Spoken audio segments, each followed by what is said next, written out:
Great. Good evening, everyone, and thank you so much for joining us tonight. This is our second sunshine meeting for our project on First and Mountain View. My name's Alan Kwan. I work for Storm Properties. We're the applicant for this project on First and Mountain View. I put together a short presentation that I'll run through that kind of highlights different characteristics about the property. Then I'll have a short Q&A, and then if anyone requires Spanish translation, please let me know.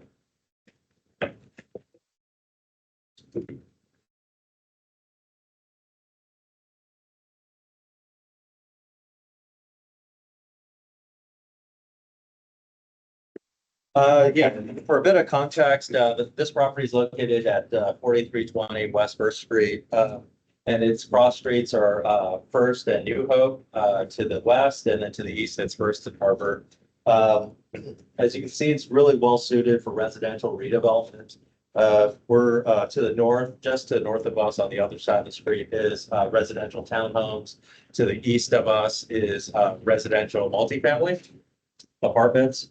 And then bordering us on the south side and on the west side of that empty parcel that you see there on the right-hand side of the screen is our city-owned parcels. So there's a water tank that's owned by the city, water utility, as well as, and then the city also owns that vacant lot to the west of us on the right-hand side of the street. A portion of that's going to be redeveloped for water infrastructure, as well as a small park up along First Street. Our site, just go back one, please. Our site's about 2.5 acres. As you can see, it's currently now vacant, but in this aerial, a food commissary formerly operated on this site for about 40 years. Basically, 130 food trucks were parked here each night. They were serviced, stocked, and then they're cleaned out. And this site operated 24 hours a day. So from everything from in the morning for the contractors for their breakfast, so they're getting in at 4 or 5 a.m. in the morning, all the way to the late night shift. The taco guys are getting back at their end of the shift at 2, 3 a.m. in the morning.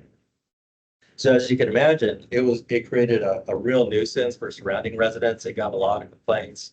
Imagine 130 kitchens just getting cleaned out every night into the yard. So just with the noise and the smells and just the lights going 24/7.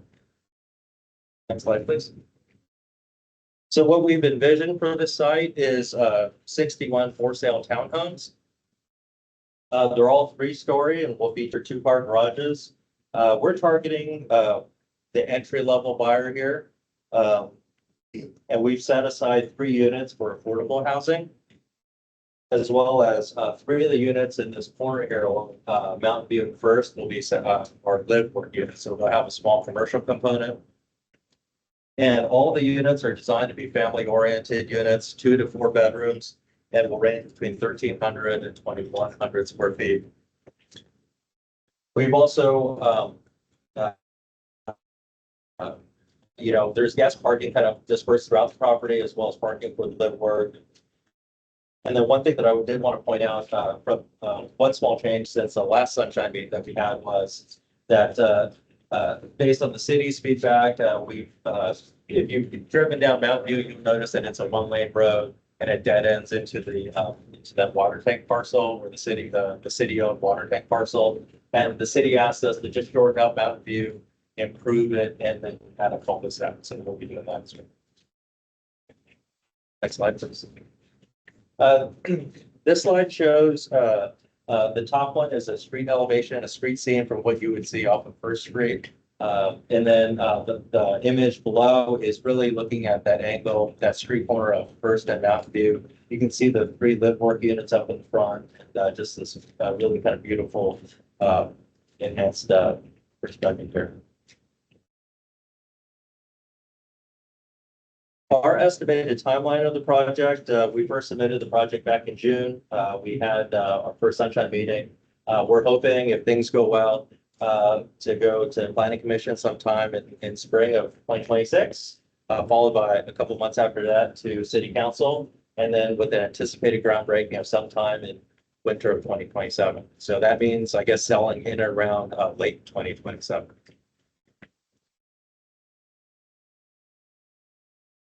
Please. That concludes our presentation. There's members on our team here available to answer any questions that you might have. Also, we have an email address if anyone wants to send any emails or have any questions. Does anyone have any questions?